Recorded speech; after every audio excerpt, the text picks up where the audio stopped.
Hello student, I am Anu. Welcome my class. और आप देख रहे हैं अनुटेक एजुकेशन। अनुटेक एजुकेशन में मैं अपने सारे व्यूवर्स का बहुत बहुत स्वागत करती हूं और बहुत बहुत धन्यवाद कहती हूं। थैंक यू सो मच जो आप लोग मेरी इस क्लास को इतने सपोर्ट और लगन के साथ देख रहे हैं। और आई होप आप लोगों को समझ में आ भी रहा है ना।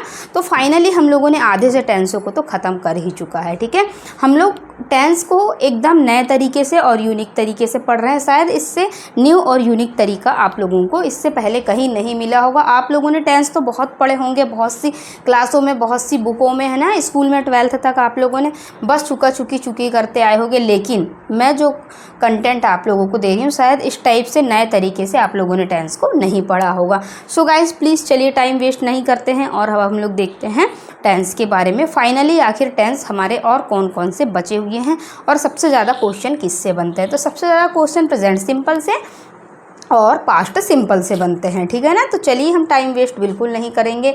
बस हम लोग क्या कर रहे हैं, no rules no regulation only concentration. और सिर्फ कंसंट्रेशन के साथ ही हम लोग पूरा, अगर आप कंसंट्रेट हैं तो आपको टेंस आसानी से समझ में आएगा। नहीं तो टेंस को टेंशन करते करते ही आप लोग ऐसे ही आप लोगों का पूरा टाइम बीत जाता है। और जब कंपटीशन एग्ज़ाम में जब क्वेश्चन को देखते हैं ना आप लोग, तो इंग्लिश के नाम से ही आप लोगों को डर लगने लग जाता है। लेकिन यदि आप लोगों को, आपने मेरे टेंस के सारी क्लासेस देखी है और सारी क्लास यदि अटेंड की है, तो मैं आप लोगों से वादा करती हूँ कि आपको इसके बाद तो टेंस में शायद कभी कोई प्रॉब्लम नहीं होगी।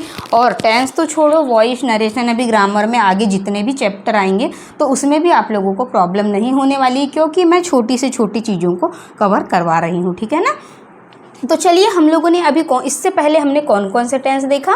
तो हमने इससे पहले प्रेजेंट कंटिन्यूअस, पास्ट कंटिन्यूअस और फ्यूचर कंटिन्यूअस टेंस को देख लिया है ना। हमने तीनों के कंटिन्यूअस को एक साथ ख़त्म कर चुके हैं। वैसे तो हमारे आधे टेंस ख़त्म हो चुके हैं। ठीक है, अब हम बात करेंगे प्रेजेंट परफेक्ट, पास्ट परफेक्ट और फ्यूचर परफेक्ट, क्योंकि इनसे बहुत ज़्यादा क्वेश्चन नहीं बनते हैं। ठीक है ना। बनते भी हैं तो प्रेजेंट परफेक्ट से, पास्ट परफेक्ट, फ्यूचर परफेक्ट से, लेकिन सबसे ज़्यादा प्रेजेंट और पास्ट से बनते हैं। ठीक है। तो चलिए अब हम लोग देखेंगे इनकी कुछ, आप लोगों को हेल्पिंग वर्ब याद करवा देती हूँ, क्योंकि आप लोगों को हेल्पिंग वर्ब भी इतने आसानी से याद नहीं होती हैं। ठीक है ना। तो चलिए देख लेते हैं अब हम लोग प्रेजेंट परफेक्ट में कौन कौन सी हेल्पिंग वर्ब होती हैं। सबसे पहले तो हमने प्रेजेंट सिंपल की देख ही चुका था, है ना, वर्ब की फर्स्ट फॉर्म के साथ एस या ईएस वाली। फिर हमने बात किया प्रेजेंट कंटिन्यूअस की। तो प्रेजेंट कंटिन्यूअस में इज एम आर ING आ रहा था हमारा। ओके, अब हम बात करेंगे प्रेजेंट परफेक्ट की। प्रेजेंट परफेक्ट में हैज़ है और वर्ब की थर्ड फॉर्म। ठीक है। अब बात करते हैं हम पास्ट की, है ना, पास्ट परफेक्ट की। पास्ट परफेक्ट में हैड थर्ड फॉर्म आएगी। और फ्यूचर परफेक्ट की बात करेंगे तो विल हैव थर्ड फॉर्म। मतलब थर्ड फॉर्म सभी परफेक्ट में आना है। ठीक है, मैंने आप लोगों को बताया था कि थर्ड फॉर्म जो है वो बनी ही सिर्फ परफेक्ट के लिए। ठीक है ना। इसके अलावा, परफेक्ट के अलावा कहीं भी थर्ड फॉर्म का प्रयोग नहीं होता है। इसीलिए चाहे वह प्रेजेंट का हो, चाहे पास्ट का हो, चाहे फ्यूचर का हो, कहीं पर भी यदि थर्ड फॉर्म मिलती है तो वो परफेक्ट टेंस को हमें प्रदर्शित करती है। ठीक है ना। अब हम इसके आगे बात करते हैं प्रेजेंट परफेक्ट कंटिन्यूअस टेंस की। हमें वर्बों को रटना बिल्कुल भी नहीं है कि हमें यार इज एम आर वाजवर छत में जाके बैठकर बिल्कुल रट रहे हैं। हम रटना बिल्कुल नहीं है। मैंने आप लोगों को पहले भी टेंस की क्लास ली थी, उसमें भी मैंने आप लोगों को याद करने का तरीका बता चुकी थी। ठीक है। तो चलिए अब हम आज मैं फिर से थोड़ा सा आप लोगों को हिंट दे देती हूँ। ये तो हुई हमारी प्रेजेंट, देख लेते हैं प्रेजेंट परफेक्ट कंटिन्यूअस के बारे में कि इसमें क्या चेंजेस होता है। ठीक है। तो चेंजेस तो इसमें कुछ भी नहीं होता है। बस चेंजेस क्या होता है देखते हैं कि सेम हमने ऊपर से परफेक्ट की वर्ब को यहाँ ला के बिठाला, क्योंकि ये शुरू में प्रेजेंट परफेक्ट कंटिन्यूअस है ना। कंटिन्यूअस तो ये बाद में, लेकिन पहले तो प्रेजेंट परफेक्ट है ना। तो हम प्रेजेंट परफेक्ट की ही वर्ब को यहाँ लाके बिठाल देंगे। ठीक है ना। हैज़ है, अब बाद में कंटिन्यूअस लगा, और कंटिन्यूअस के लिए हमें क्या करना पड़ेगा, सब के कंटिन्यूअस में बीन ING चिपका देना है बस ले जाके, और हमें कुछ भी नहीं करना है। ठीक है। तो हम लोग देखेंगे इसमें कि इसमें भी हमने बीन ING चिपका दिए। यहाँ पे हेड था, अब पास्ट परफेक्ट के साथ तो हेड लगता है, पर फिर कंटिन्यूअस की बात कर रहा है तो फिर अभी यहाँ तक तो ये पास्ट था, है ना, पास्ट परफेक्ट था। अब कंटिन्यूअस के लिए हमें बीन ING चिपका देना है। और यहाँ से भी सेम हमें हेल्पिंग वर्ब को लाके यहाँ कॉपी कर देंगे और बीन ING चिपका देंगे, क्योंकि ये परफेक्ट कंटिन्यूअस है। और परफेक्ट कंटिन्यूअस में बीन ING चुपचाप हमें लाके इनके पीछे बिठाल देना है बस, और कुछ भी नहीं करना है, ठीक है ना। तो अब इसके बाद और देखते हैं हम कि इसका और कॉन्सेप्ट क्या है ना। तो इस टाइप से हम लोगों ने देखा कि कैसे हम लोगों ने प्रेजेंट सिंपल और सारे टेंसों को हम लोगों ने देख चुका है ना। इस टाइप से हम प्रेजेंट परफेक्ट कंटिन्यूस को, पास्ट परफेक्ट कंटिन्यूस और फ्यूचर परफेक्ट कंटिन्यूस को हम देख सकते हैं। बस थोड़े से लॉजिक लगाना है कि ऊपर से जो हमारी हेल्पिंग वर्ब थी उनको लेके आना है। अब आप ये सोच रहे होंगे कि हमसे तो बनेगा ही नहीं, हम कैसे करेंगे, हमसे तो नहीं बन पाएगा। तो गाइस आपसे नहीं बन पाएगा, ठीक है ना, क्योंकि ठान लो तो जीत है और मान लो तो हार है, ठीक है। आप लोगों ने शायद सुना होगा। तो यदि आपने ठान लिया तो आपकी जीत होकर रहेगी, और मान लिया कि नहीं हमसे नहीं बन सकता तो आप वहीं के वहीं रह जाएंगे और आप हार मान के बैठ जाएंगे, ठीक है ना। लॉ ऑफ अट्रैक्शन का यही रूल्स कहता है कि आप जैसा सोचते हैं आपके साथ वैसा ही होता है, ठीक है। यदि आप सोच रहे हैं कि आप हमारा एग्ज़ाम नहीं निकल पाएगा, इंग्लिश हमें बनती ही नहीं, टेंस हमें बनते ही नहीं, तो मैं बता रही हूँ 100% कि आपसे नहीं बनेगा। लेकिन यदि आप सोचेंगे कि नहीं कैसा भी क्वेश्चन आ जाए हम सॉल्व कर लेंगे, ठीक है, हमसे बन जाएगा, हम बिल्कुल मेहनत जैसे हिंदी पढ़ते हैं वैसे इंग्लिश पढ़ेंगे, तो आप लोगों को आसानी से बन जाएगा, ठीक है। क्योंकि बहुत ही आसान से आसान होती है इंग्लिश, और मैं आप लोगों को इतने आसान तरीके से बता रही हूँ कि शायद आपको इससे पहले इतना आसान तरीका कहीं भी नहीं मिला होगा। अब आप एग्ज़ाम में गए, ठीक है, आप लोगों को मैंने इसके बारे में पढ़ाया, ठीक है ना, और ये सारे प्रेजेंट परफेक्ट और प्रेजेंट कंटिन्यूस के बारे में बताया मैंने आप लोगों को, इसके बारे में बताई, ठीक है। तो ये एग्ज़ाम में नहीं आया तो आप ये लगा दो, ठीक है ना। अगर हैज़ है वर्ब की थर्ड फॉर्म आना है किसी सेंटेंस में, और अगर बाई चांस ऑप्शन में हैज़ है वर्ब की थर्ड फॉर्म नहीं आती है तो हैज़ हैव बीन ING लगा सकते हैं हम, कोई फ़र्क नहीं पड़ेगा गाइस। ये नहीं आया तो ये आ जाएगा। फिर मैंने आपको हैड थर्ड फॉर्म के बारे में बताया, और अगर हैड थर्ड फॉर्म नहीं आती है तो आप उस कंडीशन में हैड बीन ING को भी लगा सकते हैं, कोई भी चेंजेस नहीं होगा, है ना। आप इसको भी कर सकते हैं, कोई गलत नहीं होगा आपके सेंटेंस में, ठीक है ना।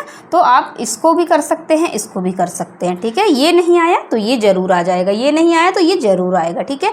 और अब बात आती है फ्यूचर की। मैंने आपको तो विल हैव थर्ड फॉर्म पढ़ाया। अब आप सोचेंगे कि यार मैम ने तो बताया था कि जो फ्यूचर परफेक्ट होता है उसमें विल हैव थर्ड फॉर्म आता है, लेकिन यहाँ तो आया ही नहीं। तो फिर आप एकदम कंफ्यूज होने लग जाएंगे कि अब हम क्या करें। तो कोई बात नहीं, ये नहीं आया तो ये तो आ ही जाएगा ना इसके साथ। तो विल हैव बीन ING को भी यदि आप लगाएंगे तो भी आपका सेंटेंस कभी गलत नहीं होगा, ठीक है ना। तो ये तो थे हमारे प्रेजेंट परफेक्ट, सारे परफेक्ट के, है ना, कुछ कॉन्सेप्ट थे, बहुत इंपॉर्टेंट कॉन्सेप्ट थे आप लोगों के, कि अगर ऊपर वाला नहीं आया है तो नीचे वाला आ जाएगा। और वैसे भी जो प्रेजेंट परफेक्ट कंटिन्यूस टेंस होता है, और सारे ही पास्ट के भी परफेक्ट कंटिन्यूस और फ्यूचर के भी, खामखा ये टेंस को बढ़ाने का ही काम करते हैं और कुछ नहीं करते हैं, है ना। इनका उतना ज़्यादा चेंजेस है ही नहीं है और उतना ज़्यादा फ़र्क पड़ता नहीं है इनका। अब हम देखते हैं कि प्रेजेंट परफेक्ट टेंस आखिर होता क्या है, ठीक है ना। प्रेजेंट परफेक्ट का हम किस प्रकार से यूज़ करते हैं, ठीक है ना। तो देखेंगे हम, इसकी तो वर्ब हमें पता ही है, हैज़ है प्लस वर्ब की थर्ड फॉर्म, ठीक है ना। अब हमारे घर कोई मेहमान आते हैं और हम चाय लेके जाते हैं, ठीक है। तो बहुत सारे लोग बैठे होते हैं, तो हम उन लोगों को बोलते हैं have you taken T, have you taken T. तो वो बोलते हैं हाँ मैंने फिनिश कर लिया है, अभी मैंने चाय पिया जस्ट, है ना। तो वो बोलेगा जस्ट अभी मैंने चाय पिया, है ना। तो इस टाइप से हम लोग जो चीज़ें बार बार रिपीट में होती हैं, हम चाय तो 10 बार पीते दिन में, खाना भी 10 बार खाते हैं, और छुट्टी है तो ज़्यादा से ज़्यादा लोग 20 बार भी खा लेते होंगे छुटमुट करके, है ना। पर जनरली जोकिंग यार, ऐसा तो होता नहीं, बस 2 बार ज़्यादा से ज़्यादा खाना खाते हैं लोग, है ना। तो अब हम लोग देखेंगे, अब हम किसी से पूछते हैं कि क्या तुमने चाय ले लिया, है ना, हैव यू टेकन टी, क्या तुमने नहा लिया, हैव यू टेकन बाथ, क्या तुमने खा लिया, हैव यू टेकन फूड, ठीक है ना। जो चीज़ रिपीट एक्शन में होती हैं तो फिर वो बोलेगा हाँ just I am taken food, है ना, मतलब मैंने अभी खा लिया, जस्ट अभी खाया, इस टाइप से वो बोलेगा। तो आप ऐसे क्वेश्चन करेंगे, have you taken T, have you taken food, have you taken bath, ठीक है। तो वो बस आपको आंसर देगा जस्ट हाँ मैंने अभी अभी खाया करके, अभी अभी नहाया करके, ठीक है ना। इस टाइप से आप लोगों को वो आंसर देगा, ठीक है। तो कौन कौन सी चीज़ें प्रेजेंट परफेक्ट में आती हैं, अब देखते हैं हम प्रेजेंट परफेक्ट के बारे में, है ना। इसमें क्या दिखा रहा है कि जैसे हमने इससे पहले कुछ और कीवर्ड देखे थे, जैसे यस्टरडे, एगो, है ना, लास्ट ईयर, इस टाइप के जैसे कीवर्ड थे। तो वो हमें उसमें वर्ब की सेकंड फॉर्म लगाना पड़ रहा था ना, क्योंकि वो पास्ट टेंस में आ रहा था। तो वहाँ पे जस्ट, है ना, अब यहाँ पे हम लोग देखेंगे क्या होता है कि हमने यस्टरडे देखा था पिछली क्लास में, है ना, एगो देखा था, पहले की बात हो रही थी, लास्ट ईयर, लास्ट मंथ, इस टाइप की, मतलब लास्ट मतलब पास्ट की बात कर रहे थे।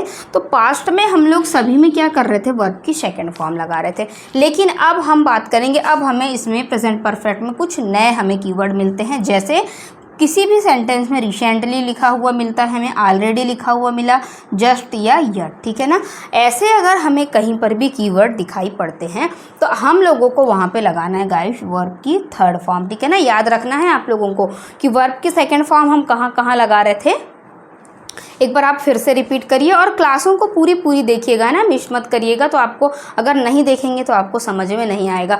जैसे लास्ट ईयर, एगो, है ना, लास्ट वीक की बात हो रही थी, लास्ट मतलब पास्ट की बात हो रही थी, यस्टरडे, एट दिस टाइम, है ना, इस टाइप के जो भी सेंटेंस आ रहे थे हमारे, तो हम इसमें वर्ब की सेकेंड फॉर्म लगा रहे थे। और ये वाले keyword recently, already, just, yet, अगर हमें किसी सेंटेंस में ये लिखा हुआ आ जाता है और यहाँ से तो डेफिनेटली क्वेश्चन बनते ही बनते हैं। ऐसा हो ही नहीं सकता कि यहाँ से क्वेश्चन ना बने। किसी एग्ज़ाम में कुछ टॉपिक दे देता है, किसी एग्ज़ाम में कुछ टॉपिक दे देता है, लेकिन कॉन्सेप्ट तो यही रहता है, ग्रामर तो सेम रहती है, ठीक है ना। तो अब हम लोग देखते हैं यहाँ पे कि हमने किसी से पूछा हैव यू टेकन टी, ठीक है। तो रूल नंबर 1 ये कहता है कि किसी भी सेंटेंस में अगर ये हमें ये कीवर्ड मिल जाते हैं तो वो प्रेजेंट परफेक्ट टेंस में आता है, ठीक है। तो हमने किसी से पूछा हैव यू टेकन टी, तो उसने हमें बोला I have already taken T, मतलब मैंने ऑलरेडी ले चुका है ना। तो ये आ गया ऑलरेडी यहाँ पे सेंटेंस में। अब किसी से कोई हमसे पूछता है, हमारे पापा पूछते हैं कि क्या तुम्हारी क्लास फिनिश हो चुकी है, तो हम उनसे बोलेंगे just I have finish the class, हाँ मैंने अभी अभी ही क्लास को फिनिश कर चुका हूँ, ठीक है ना, मेरी क्लास फिनिश हो चुकी है, मतलब परफेक्ट बात है ये। तो एक कीवर्ड हमें ये पकड़ाई आ गया यहाँ पे। तो देखिए यहाँ पे भी जस्ट है। तो इस टाइप से हम लोग ऐसे अगर कीवर्ड मिलते हैं किसी सेंटेंस में, ऑलरेडी, यहाँ रिसेंटली भी आ सकता था, यहाँ पे आपको जस्ट, यट, इस टाइप के यदि आप लोगों को कहीं भी कीवर्ड मिलते हैं तो वो सारे प्रेजेंट परफेक्ट टेंस में आते हैं। और उनके साथ कौन सी वर्ब लगती है guys, has, have, third form. देखिए ये हैव लगा है और ये थर्ड फॉर्म लगी है, टैग की थर्ड फॉर्म टेकन होती है। तो कोई ज़्यादा टेंशन वाली बात ही नहीं है इसमें, है ना। चलिए अब हम लोग और देखते हैं, आगे बढ़ते हैं, थोड़ा सा देखते हैं हम लोग अगला एग्जाम्पल। जैसे just I have finished the class, ठीक है। तो देखिए यहाँ पे जस्ट लिखा हुआ है और हमें क्या लगाना था, हैज़ हैव के बाद थर्ड फॉर्म आनी चाहिए। तो ये हैज़ हैव के बाद में थर्ड फॉर्म भी आ चुकी है हमारी, ठीक है ना। तो बस हमें इन कीवर्डों को याद रखना है और सारे कॉन्सेप्टों को सॉल्व करना है कि कीवर्ड के बाद हैज़ हैव थर्ड फॉर्म आनी ही चाहिए। कि देखिए यहाँ पे भी हैज़ हैव ऑलरेडी लिखा है और हैव लिखा है और हैव के बाद में थर्ड फॉर्म आई है हमारी, ठीक है ना। तो बस और ज़्यादा कुछ नहीं करना है, सिर्फ कीवर्ड याद रखना है और हमारे सारे क्वेश्चन ऐसे ही सॉल्व हो जाएंगे। रूल नंबर 1 कह रहा था कि यदि किसी सेंटेंस में रिसेंटली, ऑलरेडी, यट, जस्ट, है ना, इस टाइप की चीज़ें यदि आती हैं ऑलरेडी, तो वो होता है हमारा प्रेजेंट परफेक्ट टेंस, ठीक है ना। अब हम बात करते हैं रूल नंबर 2 की, ठीक है। रूल नंबर 2 क्या कह रहा है, यदि किसी सेंटेंस में आपको ऐसा लिखा मिलता है आई blank this place many time, मतलब मैं इस जगह पे बहुत बार आ चुका हूँ। तो क्या होता है, किसी ने आपसे पूछा कि किसी मूवी का नाम, जैसे अभी गदर 2 चल रही, ठीक है। तो आपसे किसी ने पूछा कि क्या आपने उस मूवी को देखा है। आप बोलो कि अरे मैंने तो वो 1000 बार देख चुका है, मतलब बहुत बार देख चुका है। वैसे तो जनरली 1000 बार देखते नहीं हैं, लेकिन हम लोग बोलते बस हैं, है ना, कि मैंने तो 1000 बार देख चुका है। आप बोलोगे कि आपने किसी डिश का नाम बताया कि आपने ये डिश को खाया है या गुलाब जामुन खाया है, कुछ भी चीज़, तो आप बोलोगे अरे मैंने तो वो हज़ारों बार खा चुका है, कई बार खा चुका है, बहुत बार हो गया। तो इस टाइप की चीज़ों को हम बोलते हैं मैनी टाइम, ठीक है। मैनी टाइम मतलब मैंने इसको तो बहुत बार ऐसा कर चुका है, या 2 बार कर चुका है, 5 बार कर चुका है, या बहुत सारे टाइम्स कर चुका है। तो ये सारी चीज़ें भी आती हैं हमारी प्रेजेंट परफेक्ट टेंस में, ठीक है ना। यदि किसी सेंटेंस में मैनी टाइम, 2 टाइम, 5 टाइम, इस टाइप की चीज़ें यदि हमको मिल जाती हैं, मतलब हमने उस चीज़ को बहुत ज़्यादा बार कर चुका है, ठीक है ना, कई बार करके छोड़ चुका है उस चीज़ को। ऐसी कई मूवियाँ हैं जिनको हम कई बार देख चुके हैं, ठीक है ना। तो उसको हम बोलते हैं मैनी टाइम, में तो ये चीज़ बहुत बार कर चुका हूँ, मतलब प्रेजेंट परफेक्ट में आएगा। और इसमें हमें परफेक्ट वाली वर्ब लगाना है और हमें पता है प्रेजेंट परफेक्ट का फॉर्मूला हैज़ हैव वर्ब की थर्ड फॉर्म। तो अब हम देखेंगे यहाँ पे हम आई को प्लूरल मानते हैं, ठीक है ना। अगर हम आई को सिंगुलर मानते तो यहाँ पे होता क्या कि हम इसके साथ में हैज़ को सेलेक्ट करते क्योंकि है सिंगुलर। लेकिन मैंने आप लोगों को फर्स्ट ही क्लास में बताया था कि आई पार्शियली होता है, वह ज़्यादातर आई के साथ हमेशा हम हैव का प्रयोग ही करते हैं, ठीक है ना। यदि वॉज वर में से सेलेक्ट करने की बात आती तो भी हम आई के साथ वॉज को ही लेते हैं, और इफ़ का प्रयोग यदि इफ़ के साथ आई होता है उस कंडीशन में हम सिर्फ वर को सेलेक्ट करते हैं, ठीक है। इनकी भी कुछ कंडीशंस हैं, लेकिन हम लोगों ने स्कूल लाइफ में ये वाली कंडीशंस नहीं पढ़ा है, ठीक है ना। तो अब मैं आप लोगों को वो सारी कंडीशंस बता रही हूँ। तो आप यहाँ पे किस चीज़ को फिल करेंगे, हमें पता है कि अब हमें प्रेजेंट परफेक्ट की वर्ब लगाना है, और प्रेजेंट परफेक्ट की वर्ब कौन सी है। तो हम यहाँ देखेंगे हैव विजिटेड, ठीक है। तो हमने यहाँ पे फिल कर दिया हैव विजिटेड। ओके गाइस, तो देखते हैं हम। अगर रूल नंबर 1 कह रहा था यदि किसी सेंटेंस में ऑलरेडी आता है, यट आता है, जस्ट आता है ना, तो इस टाइप की यदि चीज़ें आती हैं तो वो हमारी कहाँ जा रही थी, पूरी चीज़ें प्रेजेंट परफेक्ट टेंस में जा रही थी, ठीक है। लेकिन अब क्या हो रहा है, सेकंड रूल कहता है यदि किसी सेंटेंस में मैनी टाइम, 2 टाइम्स, 5 टाइम्स यदि आता है तो वह भी प्रेजेंट परफेक्ट में जाता है, और प्रेजेंट परफेक्ट की वर्ब तो हमें पता ही है। ये कोई नियम नहीं है, बस ऐसे ही मैं आप लोगों को कॉन्सेप्ट बता रही हूँ, याद रखने का तरीका। तो ये सेकेंड रूल्स ही मान के चलिए, और सेकेंड रूल्स में आप इसको लिख सकते हैं, ठीक है। और वीडियो को पुश करके आप लोग इसको नोट डाउन कर लीजिए। अब हम इसके अगले रूल को देखते हैं, है ना। अगला रूल क्या कह रहा है, यदि किसी सेंटेंस में बिफोर लिखा हुआ आता है, ठीक है, तो उसके साथ भी हमें हैव थर्ड फॉर्म लगाना है, ठीक है। अब आप सोच रहे होंगे कि आपने अभी इससे पहले ही तो बताया था कि बिफोर के बाद इधर सेकंड फॉर्म आती है और इधर हैड थर्ड फॉर्म आती। तो हाँ, मैंने बताई थी ना, ऐसा भी मैंने बताई थी, ठीक है ना। वो कंडीशन अलग थी गाइस, है ना। उसमें बिफोर लिखा था और बिफोर के बाद में इधर क्या था, इधर सेकेंड फॉर्म लगी थी और इस तरफ हम हैड थर्ड फॉर्म ले रहे थे, ठीक है। लेकिन ये सिंगल बिफोर है, इसके आगे कुछ दिख रहा है कि आप लोगों को नहीं दिख रहा है। तो ये बिफोर की कंडीशन अलग थी और उस बिफोर की कंडीशन अलग है, ठीक है। तो अब हम देखेंगे ये सिंगल बिफोर है और सिंगल बिफोर के साथ में ये आ जाएगा इसके साथ, ठीक है। तो अगर बिफोर के बाद इधर तो सेकंड फॉर्म रहेगा, जैसे बिफोर के बाद यदि हमें कुछ और लिखा मिलता है, बिफोर के इस साइड वर्ब की सेकंड फॉर्म मिलती है तो हमें इस साइड वर्ब की थर्ड फॉर्म लगाना है, ठीक है। लेकिन हैड थर्ड फॉर्म लगाना है। लेकिन क्या होता है, सिंगल बिफोर है ना, सिंगल बिफोर और इसके आगे कुछ भी नहीं है। तो जब भी हमें कहीं पर भी सिंगल बिफोर मिलता है इस टाइप से अकेला लास्ट में, तो वो भी चले जाता है हमारा प्रेजेंट परफेक्ट टेंस में। और प्रेजेंट परफेक्ट की वर्ब हमें पता है, यहाँ आ जाएगा हैव सीन, ठीक है ना। सिर्फ लॉजिक याद रखना है और कॉन्सेप्ट याद रखना है, ठीक है ना। ऐसा ज़रूरी नहीं है कि मैंने आपको बिफोर बताई थी तो इस तरफ अब हम हैड थर्ड फॉर्म को ही ढूंढेंगे। हमें ये याद रखना है कि बिफोर के बाद इधर सेकंड फॉर्म भी तो आई थी ना, तभी तो हमने इधर हैड थर्ड फॉर्म लगाई थी। लेकिन क्या आप लोगों को यहाँ दिख रहा है कि वर्ब की सेकंड फॉर्म इधर कुछ लगा है? नहीं, ये तो सिंगल बिफोर है और सिंगल बिफोर है मतलब प्रेजेंट परफेक्ट, और प्रेजेंट परफेक्ट मतलब हैव थर्ड फॉर्म, ठीक है ना। तो ये होता है इसका कॉन्सेप्ट। बिफोर का मतलब ही होता है पहले ही, है ना। पहले ही मतलब आपका कोई फ्रेंड आया और उसने आपको मूवी दिखाने लेकर जा रहा है, ठीक है। तो यदि आप मूवी देखने गए और आपने वही मूवी जो आपने 10 बार देख चुकी या 1000 बार देख चुकी, तो आप उससे यही कहेंगे कि इस मूवी को तो मैंने हज़ारों बार देख चुका है, मतलब पहले ही देख चुका है। तो बस यही बिफोर का कॉन्सेप्ट है कि बिफोर के पहले हमें क्या लगाना है, हैव सीन, मतलब हैज़ हैव और वर्ब की थर्ड फॉर्म लगाना है, ठीक है ना। वो तो सब्जेक्ट के ऊपर डिपेंड करता है कि सिंगुलर है या प्लूरल है, ठीक है। उसी हिसाब से हम हैज़ और हैव को सेलेक्ट करते हैं। ओके,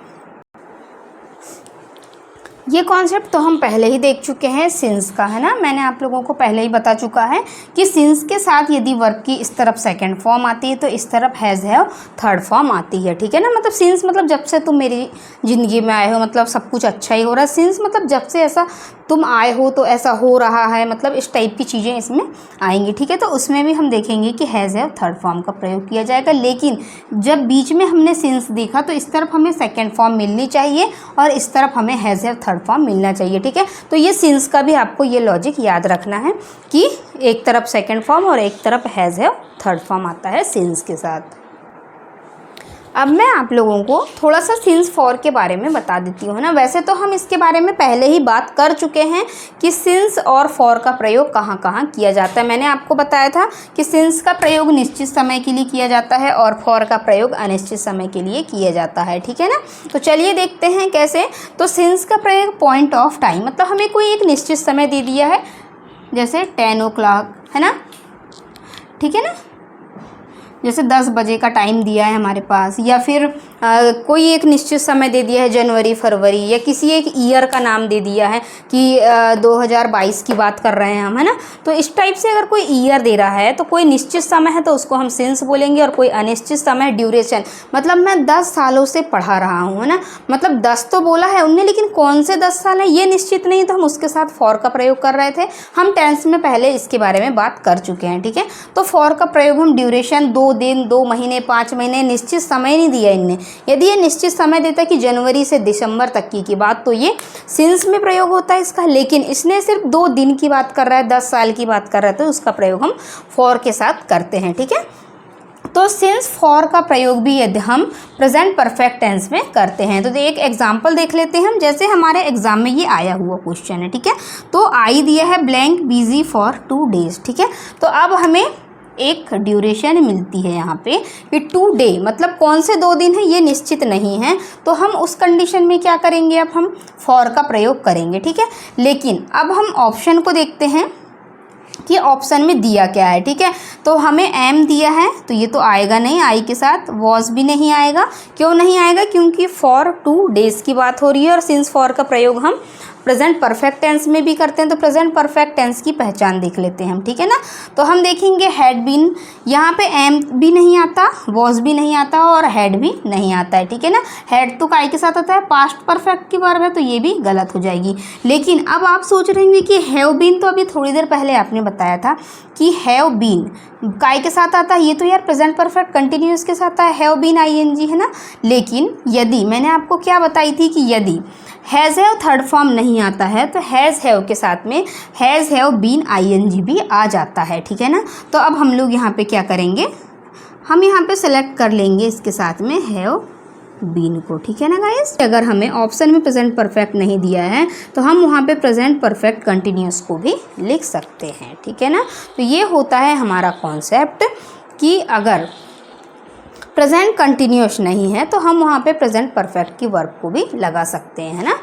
तो गाइस हम लोगों ने प्रेजेंट परफेक्ट टेंस को फाइनली देख चुके हैं ना। प्रेजेंट परफेक्ट टेंस के हमने सारे रूल्स देख लिए हैं, और वो भी वो रूल्स भी नहीं थे, छोटे छोटे कॉन्सेप्ट थे जो हमको हमेशा याद रखना है, ठीक है। उससे हम प्रेजेंट परफेक्ट टेंस की पहचान कर सकते हैं। आप चुके से तो बहुत पहचान कर चुके हैं, लेकिन आप एक बार इस तरीके से आप अपने टेंस को पहचानने की कोशिश करिए, क्योंकि आपको हिंदी में लिखने बिल्कुल भी नहीं आता है कॉम्पिटिशन एग्जाम में गाइस, इसीलिए आपको मैं नए तरीके से टेंस सिखा रही हूँ, ठीक है ना। मैंने पूरा देखा है, बहुत सी बुकों से एनालाइज करके ही मैंने आप लोगों के लिए मैटर सेलेक्ट किया है, उसके बाद ही एकदम नए तरीके से मैं आप लोगों को टेंस पढ़ा रही हूँ। और आई होप आपको इससे अच्छी क्लास में, मतलब इस टाइप का जो कॉन्सेप्ट है आपको किसी भी वीडियो में शायद ही मिले, ठीक है। तो ठीक है, आज की क्लास को हम यहीं ओवर करते हैं। Thanks for watching this video.